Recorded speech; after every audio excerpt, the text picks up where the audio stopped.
There are 5 hidden secrets that make the Zeus CL the smartest freighter in the verse.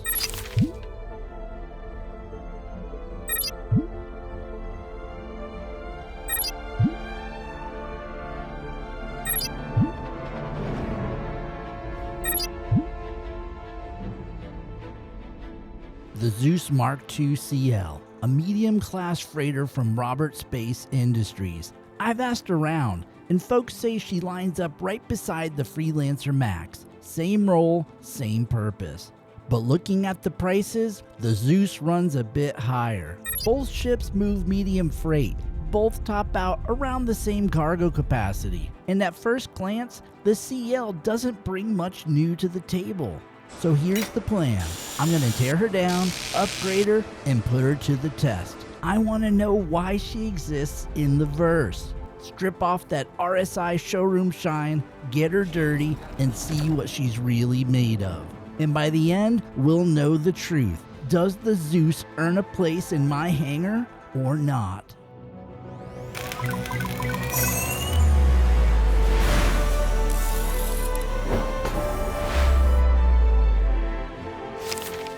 Hi, I'm Dusty Star, and today we're tearing into the Roberts Space Industries Zeus Mk2 CL to see what she's really built for. I've heard folks compare the Zeus CL to the Freelancer MAX. They do the same job and they hold about the same SCU, but the CL will set you back a bit more. So the question is, what do you get for the extra cost? Is she just a pricier way to move boxes, or did RSI build something smarter than that? The Zeus Mk2 CL is Roberts Space Industries' newest take on the medium-class freighter. Built for independent pilots and small crews, she's designed for reliability, endurance, and clean logistics. 128 SCU of cargo space, 3-person crew quarters, and a tractor system for organized loading and distribution. She's not built to muscle freight around, she's built to move it efficiently. And in true RSI form, they've wrapped that function in polish and precision. But numbers and blueprints don't tell the whole story. To understand what makes this ship different, we've gotta dig a little deeper. Alright, let's walk through it. Up front, you've got dual missile racks tucked clean under the nose. They look great, but they're sealed inside the hull. You won't be reloading these yourself anytime soon. Just behind that's the main entry hatch. It's a drop ladder, simple and secure. When you step in or out, it automatically closes itself up tight. The Zeus has 3 fire extinguishers, cockpit, midship, and cargo bay. There's one for every crew member. That's secret number 1, safety first. Most ships throw in one and call it good. The Zeus gives every crewmate a way to fight a fire and save the ship. That's smart, that's forethought. A step further aft brings you to the living space, a compact galley and dining table with a window to the stars. Good place to eat, better place to think. NASA once found that even short-term crews working in orbit stayed calmer when they had a window view of the Earth. RSI gave this ship something a lot of freighters forget: the chance to look outside once in a while.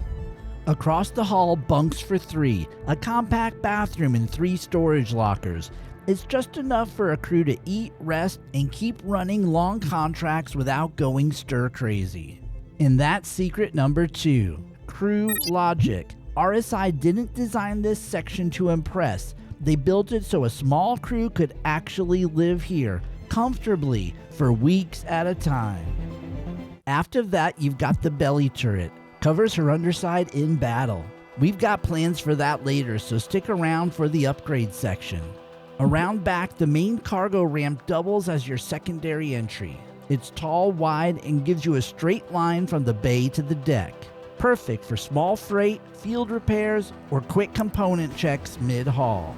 Up front, you've got twin size 4 hardpoints running on Niski 12 laser cannons straight from the factory. They hit clean and steady, but later we'll swap loadouts and push her until something breaks. Then we'll see what this Zeus is really made of. Just behind that sits your EVA hatch. That's your lifeline for external work or quick patch jobs during long hauls. And here in the back, This one's clever. RSI tucked the size 2 tractor beam inside its own armored housing. When you need it, it extends out clean and gives you full reach into the bay for moving freight. It's efficient, protected, and built like someone at RSI actually uses their ships. That's the kind of thinking we'll see more of once we get inside.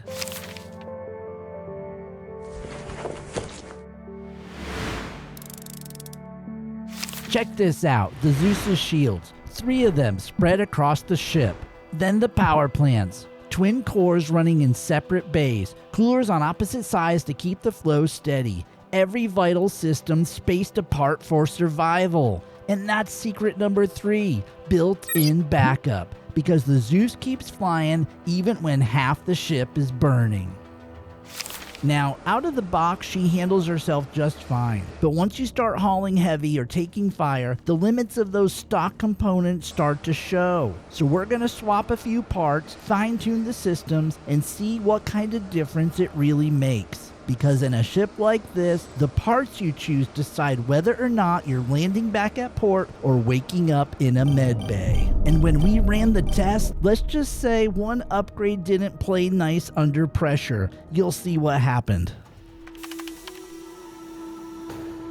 For long-haul work, the Quantum drive's where it all begins. The stock Chaos drive gets the job done. 201,000 speed, cooldown just shy of 17 seconds. But that range tops out around 112. Fine for local hops, but not enough for hauls across larger systems. Step up to the Huracan. It's faster, yeah, but you pay for it in cooldown time, nearly 38 seconds between jumps. And when you're under the gun with pirates on your tail, waiting that long can feel like a lifetime. The Chimera hits the sweet spot. 282,000 speed, cooldown just over 15 seconds, and range to spare for multi-stop contracts. Fast and reliable, tuned for endurance, that's why we went Chimera. Next up, power plants. The stock Diligence Industrials are solid. 19 output, just under 1,000 hit points. Dependable? Sure, but nothing special. Swap to the Genoas, and that story changes. 20 power, 1,300 durability, and rock solid stability under load. Just a touch more output, but that little bump matters when you're pushing shields, drives, and weapons all at once. Maximum power, built to handle sustained load. That's why we went Genoa. Now let's talk shields. This is where the Zeus pulls ahead. She doesn't run 1, she runs 3. That means more time to react when the shots start flying. Stock setup uses Aspis Industrials. Solid pool, average regen, nothing wrong with them. But if we're serious about survivability, we can do better. Swap to the Rampart Industrials. Over 6,000 shield pool, 980 durability, and the fastest regen in the group. 13.8 seconds from empty to full. That's a massive recovery window in a ship that's already built to take hits. With 3 of these running, you're not just tanking damage, you're staying in the fight. Built for endurance, tuned for perfection, that's why we went Rampart. Time to keep her cool. The Zeus runs 2 coolers tucked just inside the cargo bay. Stock cool cores are fine, 26 cooling, 640 hit points. They'll get you by, but that's about it. Swap those out for the snowpacks, 29 cooling, 840 durability, and built to take abuse. They're tougher, more efficient, and stay stable when you're running everything hot. They'll keep our upgraded systems running cool and reliable. Tough and cool, built for endurance, that's why we went snowpack. Now for weapons. And this one's for everybody in the comments who keeps asking the same question. Why not run attritions? The Zeus comes stock with a pair of Omniski 12 laser cannons. High velocity, pinpoint accuracy, and long range. Great for steady, controlled fire. But yeah, I hear you. Attritions build heat as they fire. And if you can hold them steady without cooking them, they'll outdamage the stocks up close. The Zeus has the power and cooling to handle that kind of test. So we're swapping the Omniskis for Attrition 4s. On paper, they push over 800 sustained DPS. almost double the stock setup. But numbers don't tell the whole story. I'm not convinced they're a better choice than the CF447 Rhinos. So later, we'll test the attritions against the Rhinos for a proper head-to-head. You don't want to miss this. Numbers are one thing, but I trust results. We'll see which setup really earns a place on this ship. One more change to weapons. Flying solo means we need to think smart. That remote belly turret, it's a drain on both power and focus. So I'm taking it offline. No sense feeding juice to a gun we won't use, and that power can do more good elsewhere. Before we test her guns, we've got to talk about that cargo grid. I've heard the rumors: odd width, ceiling tight in spots, wasted space. It sounds bad, but I've learned one thing over the years. In RSI ships, what looks like a problem usually hides a purpose. Let's find out if that's true here.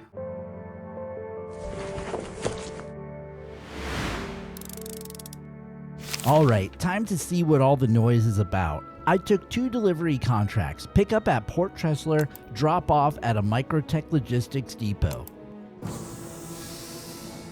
Departed New Babbage, smooth climb through the clouds and up to Port Tressler for pickup. You know what's wild? The Zeus CL is smaller than the C1 Spirit, but somehow it carries more than twice the cargo. That's classic RSI. They don't chase volume with size, they chase it with precision. Every line, every contour on this hull has a purpose. Sleek, deliberate, engineered for efficiency, not ego. I lined up the ship with the hangar's freight elevator, pulled the Zeus in tight and set her down smooth.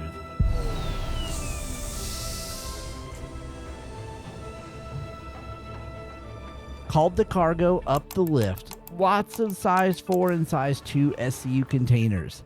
This was gonna be easy. Hopped into the tractor beam seat and powered her up.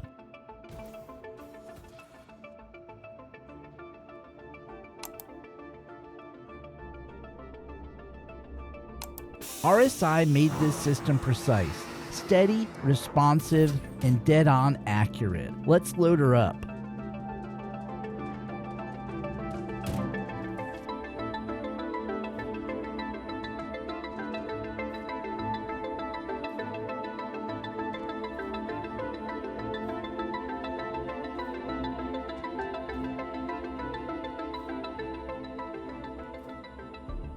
That's the last box. Both missions loaded clean, didn't fill the full 128 SCU, but it made stacking simple.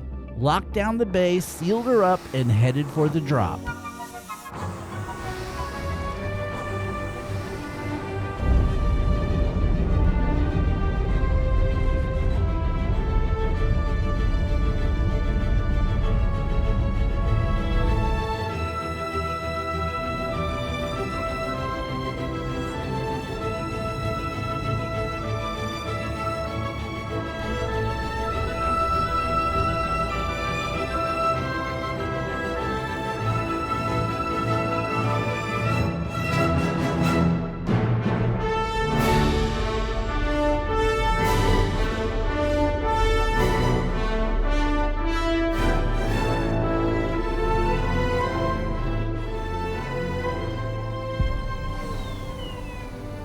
Landing at the depot was clean. Opened the ramp, lined up the tractor beam again, and started unloading. Everything moved smooth. Box locked perfectly to the grid, no hiccups, nothing odd.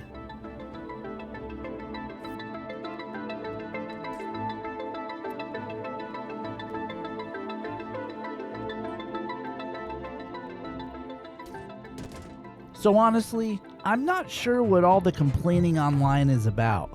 This system works exactly like it should, and I was able to complete the mission and earn some credits.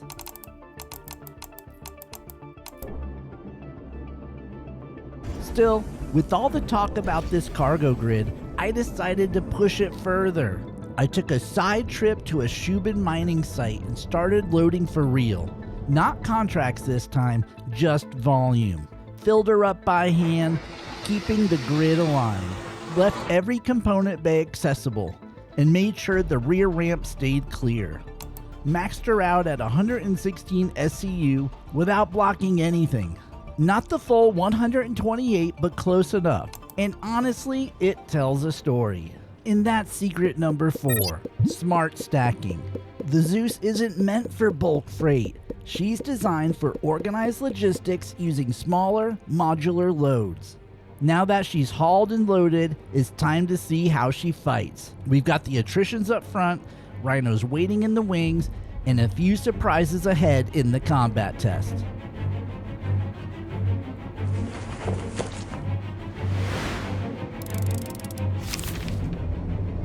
Heading out to a bounty contract to see what these attrition 4s can really do. Let's find out if all that talk about close range punch holds up in the field.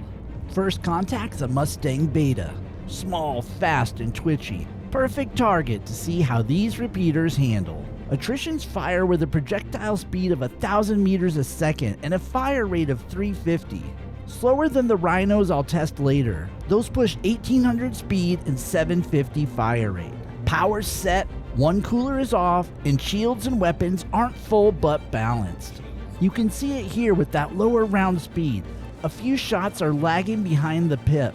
Takes more correction, more prediction. The Mustang comes in hot, sprays fire and slides right past me. I swing her around, reacquire, and line the pips back up. The second pass lands clean, and that's all it takes. The Mustang breaks apart, pieces scattering off my starboard side. That's the attritions doing what they do best. Heavy burst damage, fast kills when your aim's on point. But you pay for it in tracking speed and precision. They make you work harder for every hit. Next bounty, 2 targets, both flying Origin 350Rs, racing ships. Fast, agile, not built for long fights. Perfect test for the Zeus's power management. I shifted power, full to engines, half the shields, and left the weapons hot. Killed one cooler entirely to see if she'd hold temperature under pressure. Ramparts can take a hit, so I wasn't too worried about the shield draw. Attritions at full power. First volley, all misses. The Zeus can't lead a racer at that speed. One pass, no contact. Pips turn green and the attritions start to sing. Shields drop instantly. That's the trade. Slow shots but brutal impact once they land. Second run, target 1 comes straight in. M5A laser cannons and Panthers are lighting me up. Shields flashing red, their hull turns red, and the Zeus holds firm. I peel off to reacquire. Target 2's fresh full shields. First one's limping, so I swing back, line them up, and finish it clean. Range closing. 1.8 clicks. No contact yet. Attritions don't like long-range work, but as he pushes closer, the hits start landing. Shields vanish. Hull flashes red. We joust again, both firing full burn. My shields flicker. Hull warning screaming, but I stay on the pip, pull a vertical loop, and finish him off mid-dive. Bounty complete, but not done yet. I swing back around, reacquire his wingman, and I clean him up too. 2 down, mission complete. Attritions can punch hard, no question, but you've got to fly aggressive to make them pay off. Close range, steady aim, and timing your shots when the window opens. They'll win fights fast, but they'll make you earn every shot. The attritions did what they do best, punch hard up close. But you've got to fight the ship as much as the target to make them work. Now it's time to change gears. Different fight, different tools. Pulling the attritions off their mounts and going with CF447 Rhinos. Faster projectile speed and a fire rate that keeps pressure on your target. The idea is simple. Fewer misses, steadier hits, and range that buys you breathing room. This one's all about consistency. Attritions made her mean, now let's see if the Rhinos can make her precise. Next run, CF447 Rhinos installed, power balanced, and shields topped off. Targets an Avenger Titan, small frame, but he's packing serious teeth. A Revenant Ballistic Gatling and a pair of Omnitsky 9s. That's a mean loadout for a light fighter. I close in slow. Looks like he's asleep at the stick. One tap to wake him up, and he's on me in seconds. Shields flashing red, hull warning, he's landing hits. time to return the favor. The Rhinos lock quick, firing at 1.4 clicks out, and I'm already seeing his shield drain clean. No lag, no delay. We pass close. I flip over to reacquire. 1.8 clicks out and closing fast. The CF447s track beautifully. Every round is finding its mark. None of that sluggish response the attritions have. And right there, sustained pressure wins. Shield's gone, hull flashes red, and then pop. Targets down, contract complete. Same ship, same pilot, new guns, and the difference speaks for itself. One more mission to go. Let's see what she does when the stakes get real. Last contract of the day, a distress beacon. All channels, I'm under attack. Please, if you hear this, help me. Freelancer pilot under fire from an F7 Hornet, an Avenger Titan, and a mole. Looks like a pirate mining crew gone sour. Maybe their delivery guy double-crossed them or stiffed them after the last haul. No time to pick sides, a payout's a payout. First target, the Avenger Titan. Rhinos bite fast, every round hits clean. His shields drop, systems fail, and he's stuck dead in space. I swing around, finish the job, he goes up in a fireball. Next up, the F7, ballistics and lasers. He's quick and dangerous. First pass, I strip his shields. He loops hard. I'm fighting the stick to keep him in the pips. But those Rhinos are relentless. Fast velocity, steady aim. I'm landing shots even at range. One of his components pop. His hull goes red and that's it. Second pass, he breaks apart. Mission complete. Freelancer's free. Mole is left wondering what just happened. So here's the takeaway. The attritions hit hard, but only when you're close and steady. Out here, you don't always get that kind of fight. The Rhinos, faster rounds, cleaner hits, more forgiving when your ship's dancing through a storm. On paper, the difference looks small, but in the field, it's night and day. For the Zeus CL, the CF447 Rhinos take the win, but not without a cost.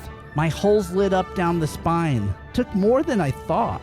That's the thing about real testing. It shows you what the charts don't. Hull scorched, systems limping, but she's still flying. I'm setting her down at Astra's clearing to do some field work. Stick around because what I'm about to show you might just change how you see this ship.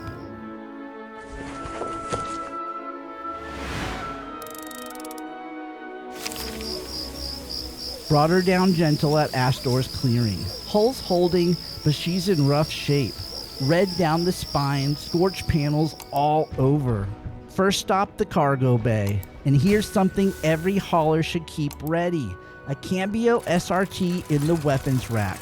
Salvage and repair tool, loaded and primed. You never know when you'll need it. Now this is where that little side hatch earns its name. And that's secret number 5. Service hatch. RSI didn't add this for style. It's here so you can get outside fast. Out on the hull, you can see the story of every fight written in burn marks and torn plating. Heating the coating, laying down RMC, not pretty, but it'll hold. This is the kind of patch that gets you home. That's the beauty of the Zeus. She's not fragile, she's fixable. Built by engineers who expected you to be out here, alone, tired, but still flying. And standing up here, looking across that hull, it hits me. Maybe that's what makes this ship so special. She's not chasing speed or flash. She's built for the ones who keep working after everyone else has gone home.